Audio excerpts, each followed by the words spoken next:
She had been told to expect cruelty.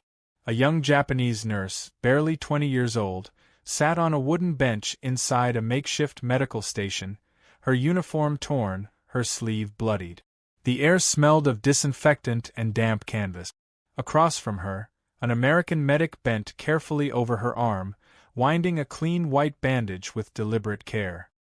His hands were steady, his voice quiet, as if he were tending to his own sister. She could not understand the words he spoke, but she understood the tone. Not hatred, not triumph, but something she had not expected at all, gentleness. Around her, other women sat with steaming bowls of stew, eating more in a single meal than they had in days. Some were given new uniforms, washed and folded, while others had their wounds cleaned. It was not paradise, not yet. It was confusion. For years, she had been taught that capture was worse than death. Bushido, the ancient code of the warrior, had filtered down from the samurai into the veins of soldiers and auxiliaries alike. To surrender was to dishonor one's family, one's ancestors, one's emperor. The shame was supposed to be unbearable. She had whispered the oath herself, during training, better to die than be taken. Every woman here had. They believed surrender would lead to humiliation, starvation, or torture so cruel that death would seem a mercy. That was what their commanders had promised. That was what their families expected. Yet now, in this tent with its smell of coffee and bread, the myth was beginning to collapse. The clash of expectation and reality was almost unbearable. When the Americans first approached, she had braced for a rifle butt, for mocking laughter, for the leering gaze of victors. Instead, one had offered her a cigarette. Another had handed her a canteen of water. When the medic touched her arm to examine the wound, she flinched as though struck. But he only frowned, nodded, and set about his work. She found herself staring at the bandage, so clean against her bruised skin, and wondering if it was some kind of trick. The war she had left behind had no room for such moments. In the Pacific Theater, she had witnessed soldiers abandoned by their own units, left to bleed out because they were too weak to keep marching. She had seen rations divided into slivers of rice, sometimes stretched with bark or sawdust. She had seen officers strike subordinates across the face for faltering under exhaustion. This was discipline, they were told. This was honor. Suffering was the currency of loyalty. Mercy was weakness. That was the world she knew, until now. Facts tell part of this story. Between 35,000 and 50,000 Japanese soldiers, and a smaller but still significant number of women, would be taken as prisoners before the end of the war in August 1945. They had all been told the same tale, that the enemy would strip them of dignity, subject them to tortures so vile that suicide was preferable. Yet what they encountered instead was often the opposite. American camps, governed by the Geneva Convention, were built not on cruelty but on procedure, on the idea that a prisoner kept alive and well was worth more than one brutalized. For the Americans, a healthy captive was a source of intelligence, of propaganda, of moral superiority. For the Japanese, the very existence of such treatment was unthinkable. But numbers and treaties cannot convey what it felt like for a 20-year-old nurse to receive soup instead of scorn. She had not tasted meat in weeks. The broth was rich, oily on her lips, steaming with vegetables she had forgotten the names of. When she swallowed, her body trembled, not just with hunger but with disbelief.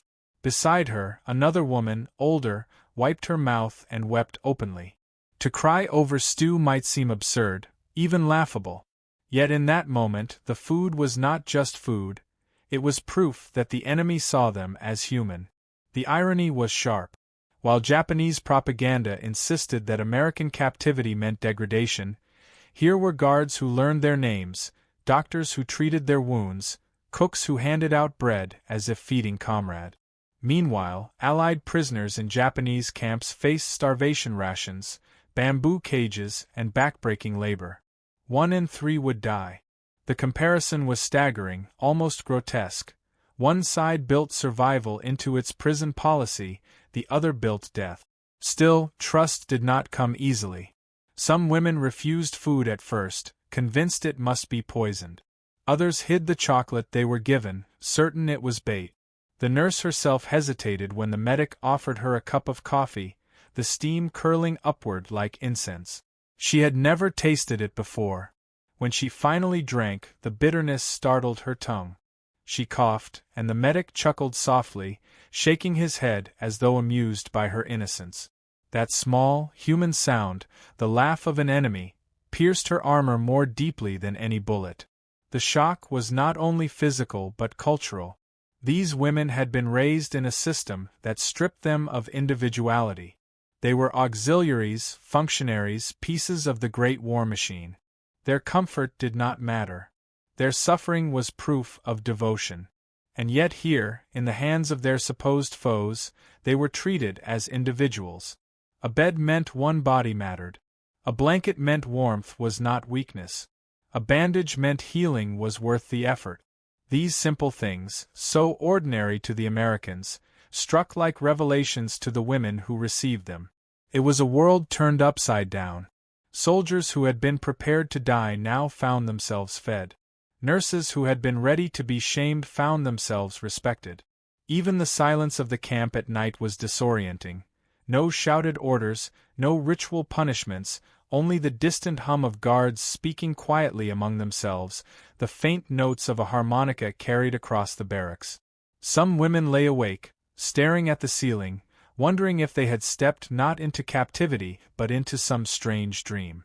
There was fear, yes, but also the first sparks of something far more dangerous: curiosity. If the Americans were not monsters, what else had been a lie? If capture was not dishonor, what then was honor? These questions began to ripple silently through the group, whispered in the dark, scribbled in letters home when aloud. For the nurse, the moment came when she was handed not just food, not just bandages, but a pencil and a sheet of paper. She was told she could write to her family. She stared at the page for a long time. She had been told such a thing was impossible, that the enemy would never allow words to travel freely. Yet here it was, the blank paper waiting. She wrote, "Mother, I am alive. They feed me. They treat me kindly. I do not understand this war anymore." That letter, like so many others, would be intercepted by Japanese intelligence. Its contents would trouble those who read it. How could paradise exist inside a prison? How could dignity bloom behind barbed wire? She did not know it yet, but this was only the beginning. The bandage on her arm was not just cloth. It was a thread unraveling an entire belief system, one that would leave her, and her nation, facing questions far more painful than any wound. The first morning in the camp felt like stepping into another universe. The women awoke not to shouted orders or the clatter of boots, but to the faint smell of bacon drifting through the barrack. The air was cool, the light soft through the slats of the wooden walls, and for a moment they lay still, half convinced it was some trick of the senses. Then came the call for breakfast, not barked in anger but spoken with steady routine. They shuffled uncertainly into line, their steps hesitant, as though expecting at any moment the illusion to collapse. Instead, they were handed trays laden with eggs, bread, and steaming mugs of coffee. Some women stared, frozen. One whispered that it must be a test. But when they watched the American guards sit down with their own plates, eating the same food without hesitation, suspicion began to erode. The young nurse lifted her fork with trembling fingers. She had known hunger so sharp it gnawed at her bones. Now, with the first bite, her body jolted awake. The richness of yolk on her tongue, the warmth of bread soft against her teeth, these sensations were almost violent in their novelty. Tears stung her eyes. Around her, others devoured the food with quiet desperation, their dignity battling their hunger. One woman laughed suddenly, a sound edged with hysteria, and covered her mouth in shame. Yet no guard shouted, no punishment fell. The guards only glanced over with mild curiosity, as though laughter, even here, was permissible. The beds themselves were revelations. Wooden frames, thin mattresses, real blankets. After months of sleeping on dirt floors or bamboo mats, The act of lying down on something soft felt indecent, as though comfort itself were a betrayal. The nurse sat on the edge of her bed, gripping the blanket as though it might vanish. For the first time since leaving home, she had an object that was hers alone. That blanket became a symbol, not just of warmth, but of worth. The camp was not luxurious by any means. Barbed wire still coiled along its borders, guards still stood watch with rifles. Yet the atmosphere pulsed with a strange contradiction, captivity laced with kindness. In the afternoons, the women were offered work assignments, voluntary, not forced. Some chose to help in the kitchens, learning how Americans baked bread with yeast instead of rice flour. Others swept the grounds or tended to gardens. One day, the nurse was handed a small packet of seeds, and when she asked why, the guard gestured toward a patch of earth and said something she did not understand, but the meaning was clear enough: grow something. To a woman trained to patch wounds and administer morphine, the thought of coaxing life from soil felt foreign. Yet her fingers trembled not with fear but with a strange excitement. Letters were another astonishment. The prisoners were told they could write home. Skepticism was immediate. Surely these letters would never reach Japan. But when they were given paper and pencils, the women sat in silence, staring at the blank sheet. Slowly, words spilled onto the page. One wrote of the meals, another of the warmth of her bed, another of the bandages changed by American doctors. Their voices, once silenced by the weight of Bushido, now found expression in ink. Those letters would later pass through censors, eventually landing in the hands of Japanese authorities, who found themselves reading testimonies that directly contradicted their own propaganda. In the evenings, there was time for recreation. The guards provided books, some in English, some translated into simple Japanese. There were musical instruments too, harmonicas, even a piano in one camp. One evening, the nurse sat outside as a fellow prisoner played a hesitant melody, the notes drifting across the compound. She closed her eyes, hearing not victory songs or military marches, but something tender, almost childlike. It was music for the sake of beauty alone. In her world, beauty had always been suspect, a distraction from duty. Here it was permitted. The irony was thick enough to taste. While these women adjusted to 3 meals a day, their families back in Japan survived on rations so thin that children gnawed on bark to dull their hunger. Allied reports estimated that the average Japanese civilian consumed fewer than 200 calories daily in 1944. Meanwhile, in the American camps, prisoners gained weight, their cheeks filling out, their bodies regaining strength. The paradox was cruel. Captivity offered more life than freedom had. At first, many of the women recoiled from these comforts, clinging to the notion that to accept them was dishonor. Some ate with rigid posture, refusing to show gratitude. Others tucked food into pockets, convinced the kindness would end abruptly. But over time, survival eroded ideology. A stomach full of eggs had more persuasive power than a pamphlet of slogans. The nurse herself found that each night, as she pulled the blanket around her shoulders, the voice in her head that whispered shame grew quieter. In its place rose another whisper, maybe I am worth this. Yet the dissonance gnawed at them. How could enemies treat them better than their own officers had? How could strangers care about wounds their comrades had ignored? One woman, once beaten by her superior for collapsing from fever, stared at her arm where an American doctor had given her medicine. She said nothing, but in her silence was a question louder than any words. There were moments of unexpected humor too. The first time the women were offered peanut butter, confusion reigned. One dipped a cautious finger into the brown paste, sniffed, then licked. Her expression twisted as though betrayed, and she spat it out to the laughter of the guards. Another tried again, and another, until eventually even the nurse found herself smiling, bemused by the strange, sticky sweetness. In that laughter was a crack in the wall of fear. The Americans, far from tormentors, seemed almost amused companions in this odd experiment of captivity. Still, beneath the warmth lay a deeper current. Each act of kindness chipped away at the foundations of what these women believed about honor and war. If surrender did not mean disgrace, then what had they been dying for? If the enemy could be gentle, then who truly was the barbarian?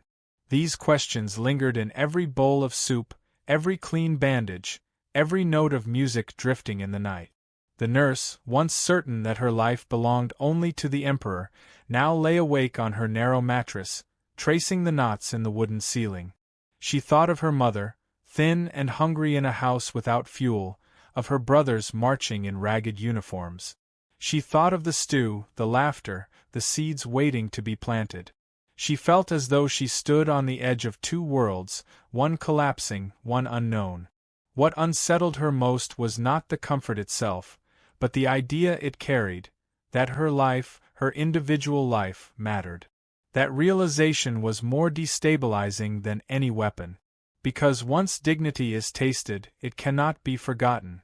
And as the weeks stretched on, as the letters traveled across oceans, as whispers of this strange paradise reached the ears of those still fighting, the implications would ripple far beyond the fences of the camp.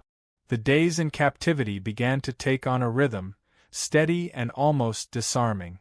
Morning reveille, breakfast of eggs or porridge, then hours that stretched wide with possibilities none of the women had expected.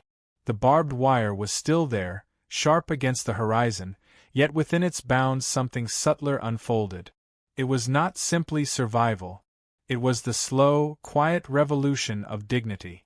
The young nurse found herself in a classroom one afternoon, a stub of chalk pressed into her hand. The board before her bore English letters carefully written by a volunteer guard who doubled as a teacher. She hesitated, heart hammering, before tracing her own shaky attempt at the word home. The guard nodded with encouragement, the simple gesture carrying weight she could not explain. She had never been asked to learn for her own sake. Education in her world had been about service, about sharpening herself into a tool. Here, learning was offered as if she mattered beyond her usefulness. That small word on the chalkboard opened a door she had never known existed. Letters from the camp became another kind of classroom. When she wrote to her mother, she struggled at first, the words stilted, awkward. What could she confess? That she was well fed while her family starved? That American doctors checked her wounds with more care than her commanding officers ever had? She settled on simple truths. The food was warm, the beds clean, the guards oddly kind. She did not understand it, but she wanted her mother to know she lived. Weeks later, when whispers reached her that such letters were intercepted and read by Japanese officials, she wondered what those men in Tokyo thought as they handled her words. Did they recognize the cracks spreading in the story they had spun? Medicine became another battlefield of perception. One woman, plagued by toothache for years, was led to a camp dentist. The chair was cold metal, the lamp harsh, but when the American leaned over and spoke softly, she realized with a jolt that he intended to ease her pain. Moments later, the rotten tooth was gone, and for the first time in years she felt relief. She touched her jaw in disbelief. No officer in her own army would have spared her from such suffering. The act was not just medical, it was radical. Pain, she realized, was not inevitable. It could be answered with compassion. Even faith found room within the camp. A few of the women set up a small shrine with stones and scraps of wood, arranging it discreetly in a corner. They expected it might be torn down, yet when an American guard saw it, he only nodded and walked on. The permission was startling. To practice devotion without scrutiny felt like inhaling after years underwater. Others attended informal gatherings where Christian chaplains offered words of comfort, not with force, but with the strange, unpressured gentleness that left them unsettled. Choice itself was foreign. The Empire had demanded worship, the Americans allowed it. Music, too, slipped into their lives like contraband joy. On quiet nights, the sound of a harmonica drifted over the compound, played by a guard or sometimes by a prisoner who had learned from him. The notes were clumsy, but they carried warmth. The nurse would sit on her bunk, eyes closed, imagining a world beyond war. Music had always been about ceremony or command. Here, it existed for beauty alone, a reminder that there was more to life than orders shouted through megaphones. With every day, the contrast deepened. Allied prisoners in Japanese camps were being worked to exhaustion in mines and jungles, their bodies wasting, their spirits crushed. Reports estimated 1 in 3 would die before liberation. Yet here, the Japanese women's cheeks filled, their strength returned, their laughter re-emerged. The dissonance was unbearable. They had been told Americans were demons, yet demons did not provide sewing kits or books or blankets against the cold. Each kindness was a blow against the wall of fear, and that wall was beginning to crumble. The revolution was not loud. It came in glances, in quiet confessions, in the way the women began to carry themselves. The nurse noticed that she no longer hunched with shame when guards passed. Instead, she met their eyes cautiously, acknowledging humanity across the divide. Another woman who had once hidden her food began to eat openly, no longer fearing it would be snatched away. Small changes, almost invisible, yet together they formed something monumental. Still, shame lingered. Some women whispered at night that they could never face their families, that surrender was unforgivable no matter how they were treated. One even considered ending her life within the camp, so heavy was the burden of dishonor. Yet it was another prisoner who stopped her, gripping her hands tightly and whispering, "If the enemy values our lives, why do we not?" That question hung in the air, impossible to dismiss. It was the seed of transformation, worth discovered through the eyes of supposed foes. The Americans, perhaps unknowingly, wielded kindness as a weapon more potent than any rifle. Intelligence flowed more easily from lips unbroken by torture, offered freely by those who felt a debt to repay. But something deeper was at work. These women were not merely cooperating, they were awakening to the radical notion that dignity was not tied to obedience or death. It was a birthright, something no emperor or general could erase. One evening, as rain pattered softly against the barracks roof, the nurse held in her hands a pair of spectacles newly fitted for her eyes. She slipped them on, and the world sharpened. Lines became clear, edges distinct, faces visible in ways they had not been for years. She blinked back tears. The American doctor who had handed them to her said simply, "No one should live in a blur." She understood enough to catch the meaning. Vision, yes, but also clarity. For the first time, she saw not only the world, but herself, more sharply. These transformations did not come without cost. They tore at loyalties, shook foundations. What did it mean to serve an empire that starved you while your enemies fed you? What did it mean to honor a code that demanded your death when life itself offered such unexpected mercy? Each woman wrestled with these questions alone, yet together they formed a silent chorus of doubt. The nurse often returned to her blanket at night, clutching its edge, remembering the oath she had once sworn, better to die than surrender. Now she lay alive, warm and fed, unsure if she had betrayed her country or if her country had betrayed her. That uncertainty became the true wound, deeper than any shrapnel, harder to heal. And beyond the camp, rumors began to spread across battlefields, rumors of prisoners treated well, of women writing letters, of dignity preserved behind fences. Soldiers who once charged into hopeless battles now hesitated, if only for a breath, wondering if capture might not be the end. That hesitation was dangerous, not just to the Empire's armies but to its very soul. The nurse did not yet know the full weight of what was happening. She only knew that when she looked in the mirror one evening, borrowed from the infirmary, she saw more than a prisoner staring back. She saw a human being, valuable, irreplaceable, alive. And once that realization took root, there was no going back. What she could not imagine was how this quiet revolution would echo far beyond the fences, reshaping not only her own life but the course of an entire nation still clinging to myths. The war ended not with the thunder of artillery but with silence. When the announcement came, the women in the camps did not cheer. They sat stunned, staring at the ground, unsure whether to believe it. Japan had surrendered. The empire that demanded they die rather than be captured had bowed its head. The barbed wire still framed their view, but its meaning shifted. It no longer marked them as prisoners of an ongoing war, it marked them as witnesses to its end. Repatriation began slowly. Trains, ships, and convoys were organized to return them to a homeland they had not seen in years. The young nurse boarded a vessel bound for Yokohama, clutching a small bundle of belongings the Americans had allowed her to keep: a blanket, a pair of spectacles, and the letter she had written to her mother. The sea stretched endlessly, gray and vast, and she wondered what awaited her. Would she be welcomed as a survivor or shunned as a traitor? Would the kindness she had known in captivity dissolve the moment she set foot on Japanese soil? The Japan she returned to was unrecognizable. Cities reduced to rubble, families starving, children hollow-eyed with hunger. Her home was gone, her mother thinner than she could bear to see. Food was scarce, fuel scarcer. The people spoke in hushed voices of Hiroshima and Nagasaki, of firestorms and surrender. And yet, amid this devastation, the nurse carried memories of abundance.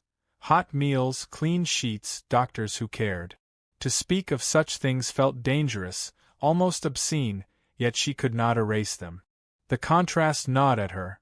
How could captivity have offered more humanity than freedom? Other women shared similar stories.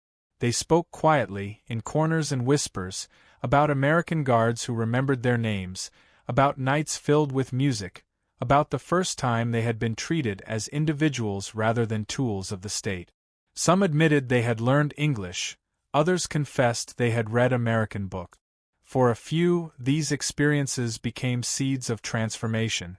They found themselves questioning everything they had been taught: the worth of sacrifice, the meaning of honor, the role of women beyond service to empire.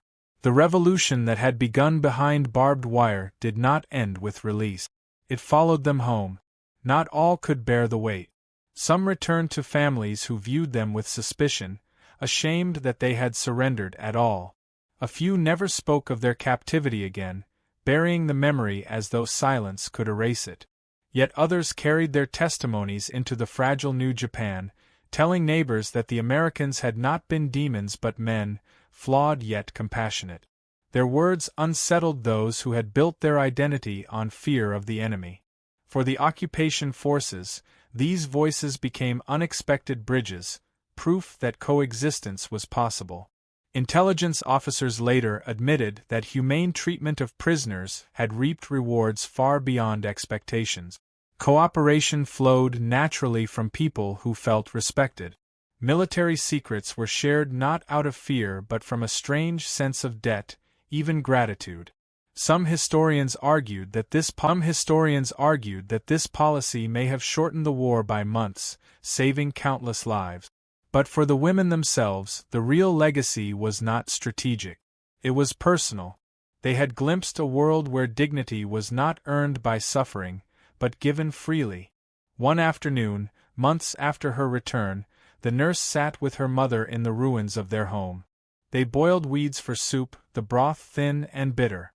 Her mother asked softly about the camp, her eyes avoiding her daughter's face. The nurse hesitated, then described the meals, the beds, the letters. She spoke of spectacles placed on her nose by an American doctor, of the moment she saw clearly for the first time in years. Her mother wept quietly, not from shame but from relief. "At least," she whispered, "someone remembered you were human." The irony was unbearable. The Empire had promised glory and delivered starvation. The enemy had promised nothing and delivered kindness. It was as though the world itself had flipped upside down.